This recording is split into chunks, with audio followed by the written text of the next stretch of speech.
It has come to my notice through decades of studying the human mind that many people feel as if they are a piece on a chessboard, not knowing a game is being played. Imagine this. You are in what looks like a normal talk. The person across from you speaks with a kind tone, maybe even a caring smile, but something feels wrong. Your gut whispers warnings while your mind tries to make sense of the interaction. And then it hits you. You have been tricked, and you walked right into the trap.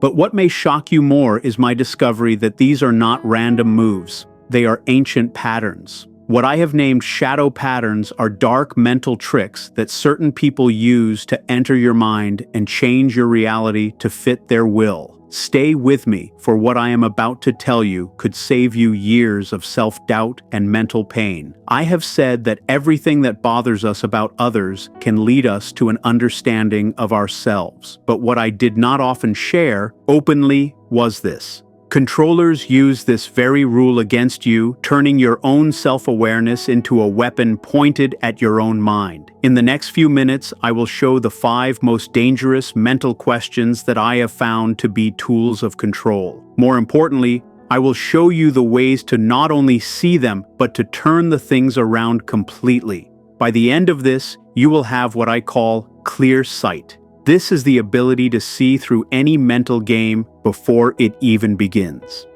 I must warn you, however, once you learn these patterns, you will start seeing them everywhere in friends, family, coworkers, and even strangers. You will notice when they try to get into your mental back doors. Some find this knowledge scary. Are you ready to see the hidden map of control? Let us dive deep into the shadow. Question 1. Why are you being so sensitive?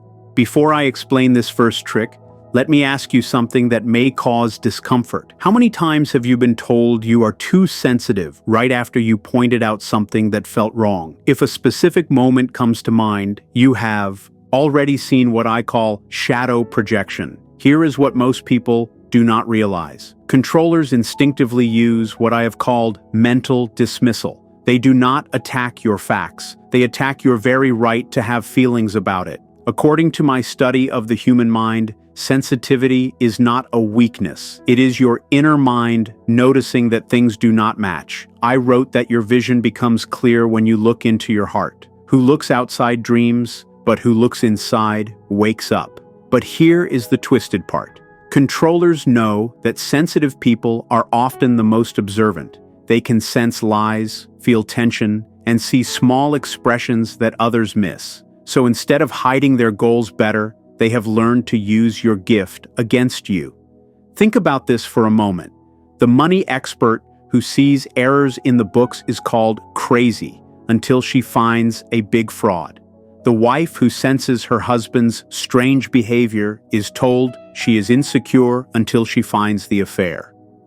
The worker who questions bad actions is called difficult until the truth comes out. I call this the bullying of the observant. In my study of the mind, when someone attacks your sensitivity, they are truly saying, stop using your radar because it is finding things I do not want people to see. But here is where it becomes truly interesting. I found a way to stop this. I call it the firm stand of the self. The next time someone asks, why are you being so sensitive? Do not defend, explain, or say sorry. Look them in the eyes and calmly say, I am not being sensitive. I am being observant. Does that make you uncomfortable? Watch what happens next. I expect that controllers will do one of 3 things. They will get angry, showing who they really are. They will move to another topic, proving you were right. Or they will suddenly become overly nice to try and fix the damage.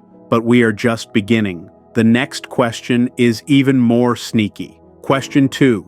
Do you trust me? Stop everything and listen closely. I made a discovery that changed psychology forever. I found that real trust works in the inner mind, while forced trust works in the ego. And here is the main point. People who demand trust are usually the least trustworthy. I have said that the meeting of 2 people is like the contact of 2 chemicals. If there is any reaction, both are changed. But what I saw in my work was this. Controllers do not want change. They want power. The phrase, you trust me, right, is what I call a mental threat hidden as a hug. Here is what is truly happening in your mind when someone says this. According to my research, this question starts what I call a loyalty fight. Your conscious mind wants to be a good person who trusts others, but your inner mind is shouting warnings. This internal war is exactly what the controller wants. I found that trustworthy people never need to ask for trust because they show it through being consistent. Their words, actions, and energy all match. But controllers learn to hack this system. Think about the business partner who will not show you the money records, but leans in and says, "You trust me," right? Or the partner who hides their phone but gets offended asking, "Don't you trust me?" I call this trust as a weapon. In my study of the mind, this question is meant to shut down your thinking brain and make you feel guilty. It is not about building trust. It is about getting past your mental defenses. Here is the answer that will show them who they are. When someone asks, "You trust me," right? Pause. Breathe.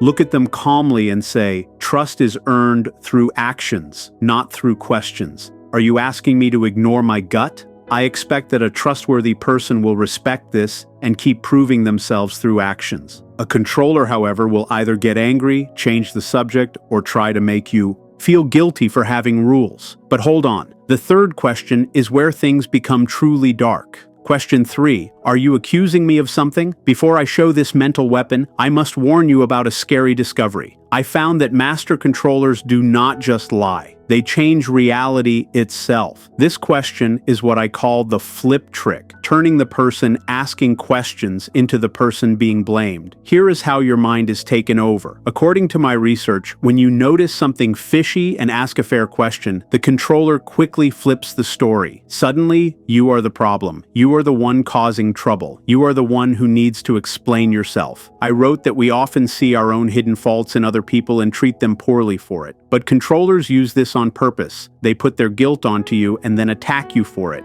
It is mental war hidden as self-defense. Let me show how this works. You notice missing money at work and ask your boss a simple question. Their quick answer is, "Wait, are you accusing me of something?" Now you are taking back your words, explaining yourself, and saying sorry for being observant. I call this the guilt move. In my study, this question is meant to flip the responsibility. Instead of them explaining bad behavior, you are now explaining your right to notice it. But here is what I found that changes everything. The power is not in the question, but in the silence after it. I saw that controllers expect quick fear and fast apologies. They never expect you to stay calm. The way to fight back is simple. When someone snaps, "Are you accusing me of something?" do not rush to speak. Use a long pause. Hold eye contact. Wait 2 to 3 seconds. Then calmly say, "Should I be?" Just 3 words. But those 3 words have real power, because innocent people do not fear questions. Only guilty people do. Your calm answer forces them to face their own hidden side instead of hiding behind yours. But we are not done yet. The 4th question is pure mental poison. Question 4. Would I ever lie to you? What I am about to tell you may change how you see every relationship. I found something most people never see. The question, "Would I ever lie to you?" is actually a lie itself. Not because of the words, but because of the reason for asking. Here is the trap. This question is not looking for an answer. It is creating a debt of feelings. The controller makes you feel guilty for doubting them, even when your gut is warning you. I wrote that the best thing in life is to become who you truly are. But controllers try to make you feel like a bad person for being observant and careful. And here is the truly twisted part. I found that people who need to ask this are often showing their own guilt. I call it a confession through trying too hard. Think about this pattern. The spouse who hides their phone but starts crying and asking, "Would I ever lie to you?" The business partner who will not show the books but acts hurt, saying, "Come on, would I really trick you?" I call this a show of innocence. In my study, real honesty does not put on a show. It just exists. Honest people do not need to convince you they cannot lie. Their actions create trust naturally. You feel safe without them telling you why. But controllers have learned to fake this feeling.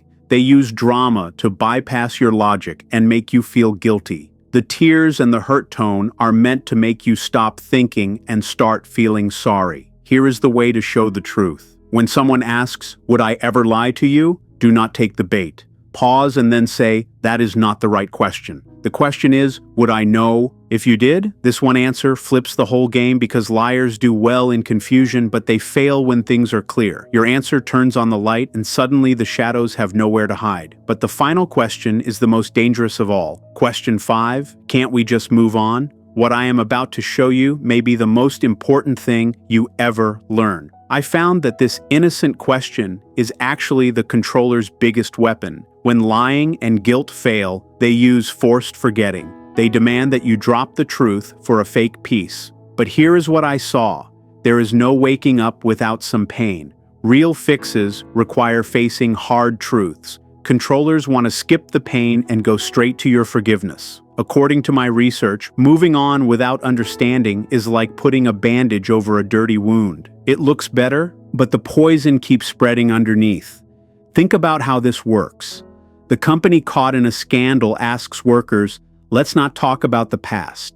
Let's look to the future." The partner who was caught lying says, "Why keep talking about it?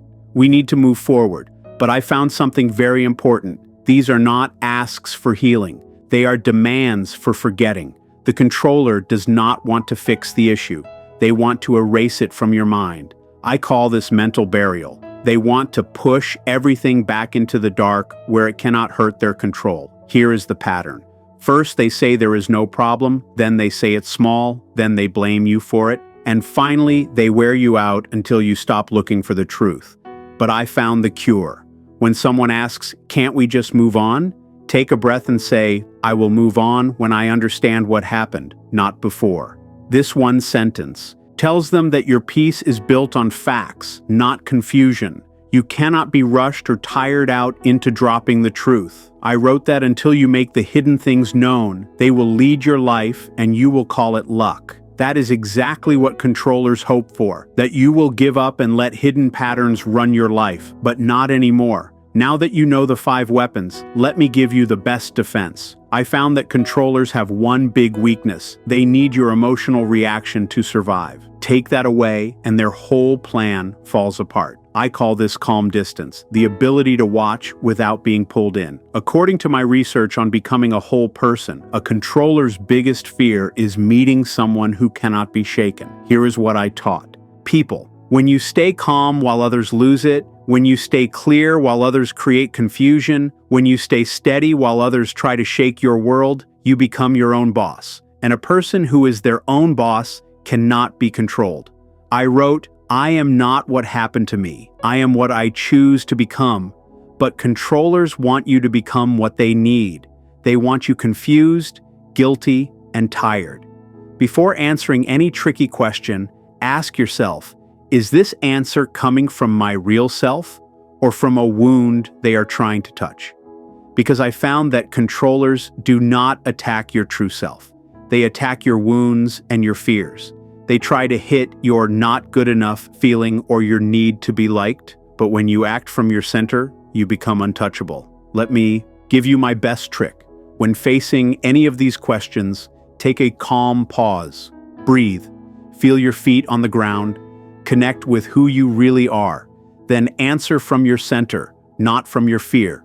This is what I meant when I wrote that those who look inside wake up. The controller wants to keep you dreaming in their world, but awareness is what wakes you up. And once you are awake, you can never be controlled again. Here is something that may surprise you. I believe that every time someone tries to control you, it is actually a gift. I call it working with the shadow. It is the process of getting stronger by understanding the dark. I said one does not become better by imagining light, but by making the dark parts known. Every person who tries to control you is showing you where you need to build stronger walls. Every lie they tell helps you learn to find the truth. According to my research, the people who try to trick you are actually helping you grow. They force you to learn how to tell truth from lies and real care from control. And once you learn this, you become dangerous to controllers everywhere. Not because you fight them, but because you see them. And I found that being truly seen is what they fear most. Controllers live in the dark. They can only work in mental darkness. When you shine the light of awareness on their tricks, they lose all power. They are like vampires in the sun. They cannot survive near aware, steady people. This is your freedom. Are you ready for the truth that will set you free? I spent my whole career asking how people become free, and I found that freedom is not having no problems. It is being aware when problems happen. You now have the seeing eyes. You can see the 5 questions, the sensitivity attack, the trust demand, the flip trick, the innocence show, and the forced forgetting. But more importantly, you know the reason behind them. I wrote that the most scary thing is to accept yourself fully. But I will tell you what is even more scary to a controller. Someone who has accepted themselves fully. Because when you are not at work against yourself, no one else can make you fight yourself. When you are not ashamed of being sensitive, they cannot use it against you. When you do not need their approval, they cannot take it away to control you.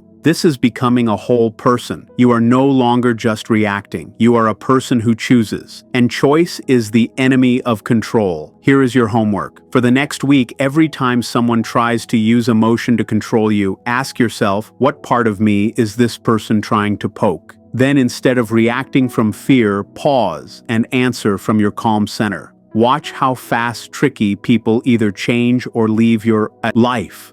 Because I found that when you refuse to play the game, you give others a chance to be real too. Your awareness does not just free you, it makes room for real connection. This is the big win. You are no longer a victim. You are awake. You are free. And in a world of shadows, you are the light. My final gift is this. Your task is to find the walls you built inside yourself. The controllers were building walls between you and real life, but now you can see them and take them down. Choose clarity. Choose freedom. Walk as I intended. Awake and being yourself. The shadow's biggest fear is your light. Turn it on. Keep it on. Never let anyone dim it.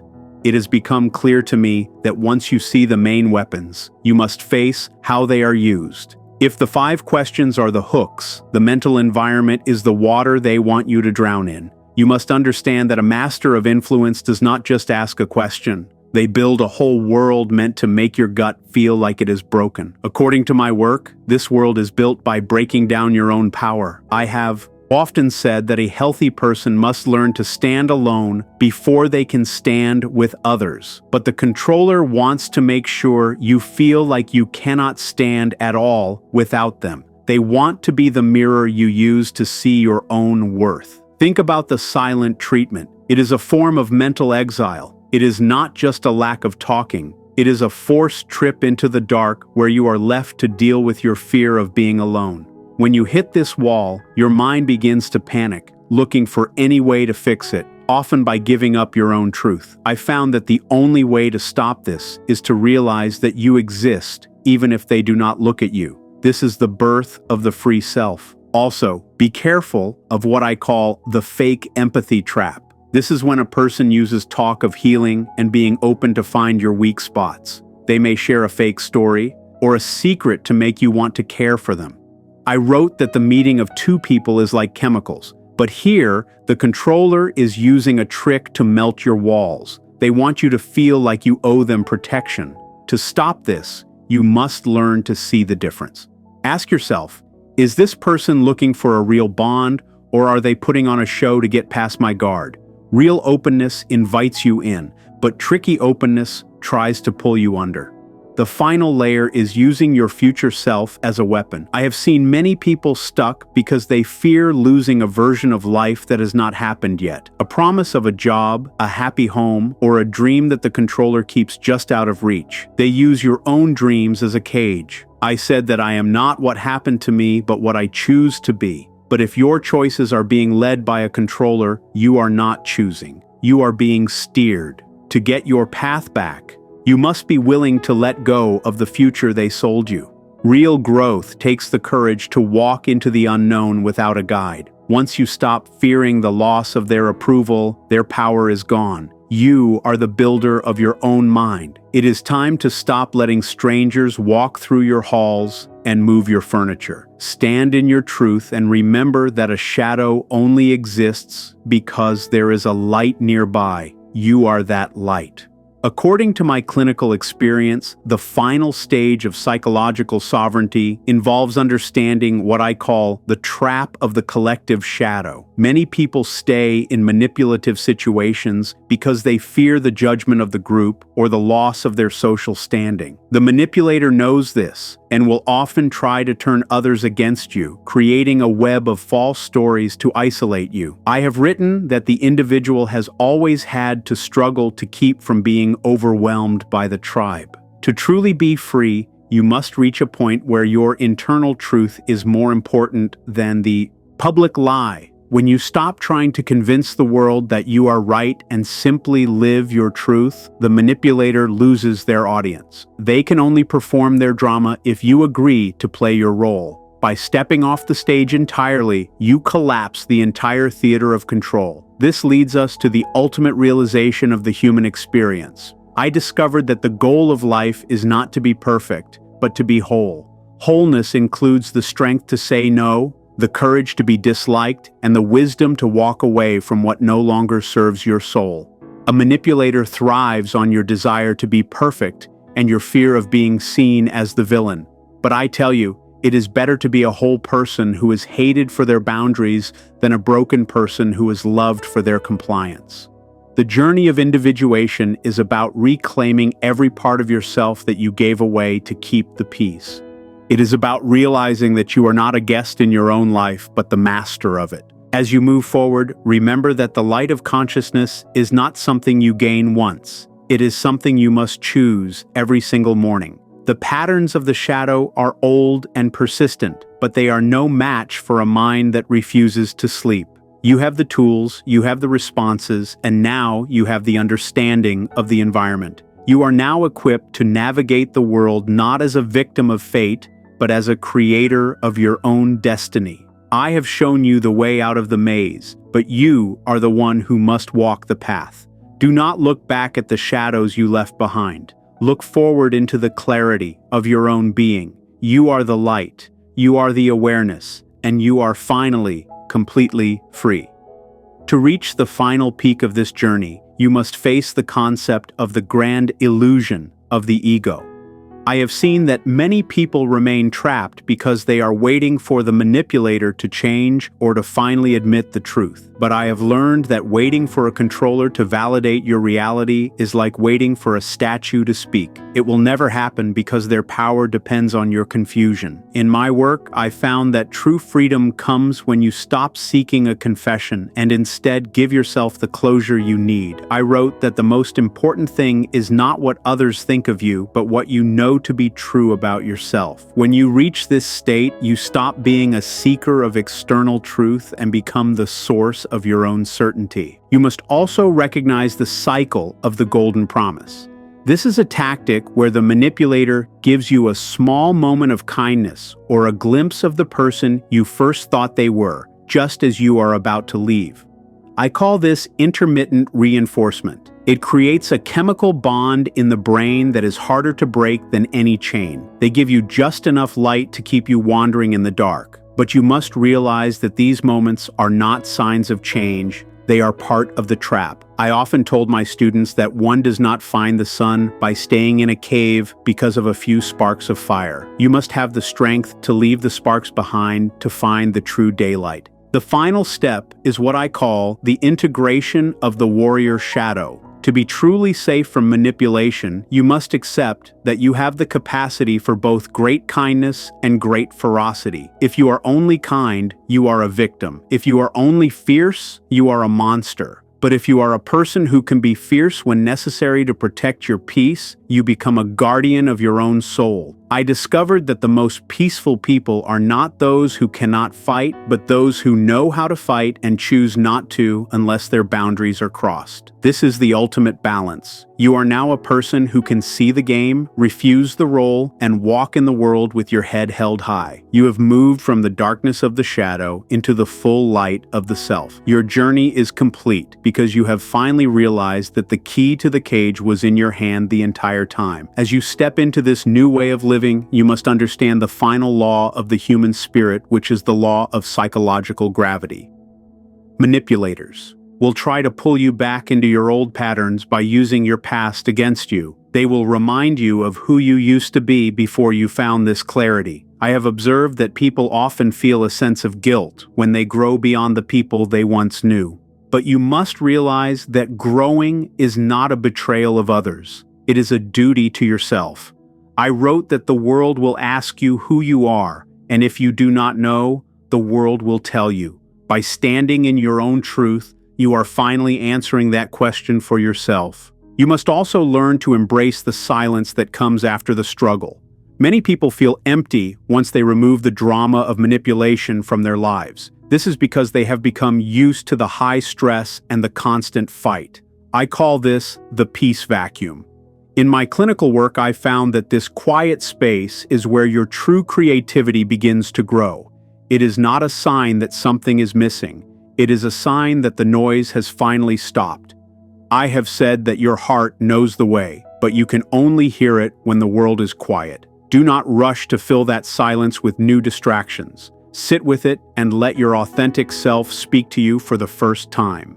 The final transformation is the shift from being a reactor to being a witness. Instead of being a person who reacts to every push and pull, you become a person who observes the world with a calm mind. You see the games, but you do not feel the need to join them. You see the shadows, but they no longer touch you. I discovered that when you change how you look at things, the things you look at begin to change. This is the ultimate power of consciousness. You have moved beyond the chessboard entirely. You are no longer a piece, and you are no longer a player. You are the one who understands the game and chooses to walk away. You are the light that the darkness cannot understand. You are whole, you are steady, and you are finally home within yourself.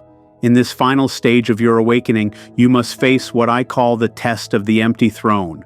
When you finally remove the manipulator from your life, you will notice an empty space where their control used to be. Many people feel a strange urge to fill that space with a new master or a new drama because the freedom feels too heavy. I have observed that humans are often more afraid of their own power than they are of another person's cruelty. I wrote that the most terrifying thing is to accept oneself completely. To be truly free, you must occupy that throne yourself. You must become the only ruler of your inner world. If you do not claim your own mind, someone else will always try to move back in. You must also understand the trap of the savior complex. Sometimes, once you see the game clearly, you feel a deep need to run back into the fire to save others who are still being manipulated. While this comes from a good heart, I discovered that you cannot wake someone who is pretending to be asleep. I have said that you are what you do, not what you say you will do. If you spend all your energy trying to fix the manipulator or save their other victims, you are still letting the game control your time and your spirit. The best way to help the world is to be a living example of a free person. Your own peace is the most powerful message you can give. When you are unshakable, you show others that they can be unshakable too. Finally, we come to the realization of the eternal self. The games of the shadow are small and temporary, but the light of your consciousness is vast and forever. I found that beneath the layers of fear, guilt, and social pressure, there is a part of you that was never touched by the manipulation. This part of you is silent, strong, and wise. I call this the self with a capital S. By following the steps I have shared, you have peeled away the fake layers to find this core. You are now anchored in something that the world cannot take away. I wrote that I am not what happened to me, I am what I choose to become. Today, you have chosen to become the master of your own reality. The game is over. The curtain has fallen. You are standing in the true light of day, and for the first time, you are truly seeing the world as it is.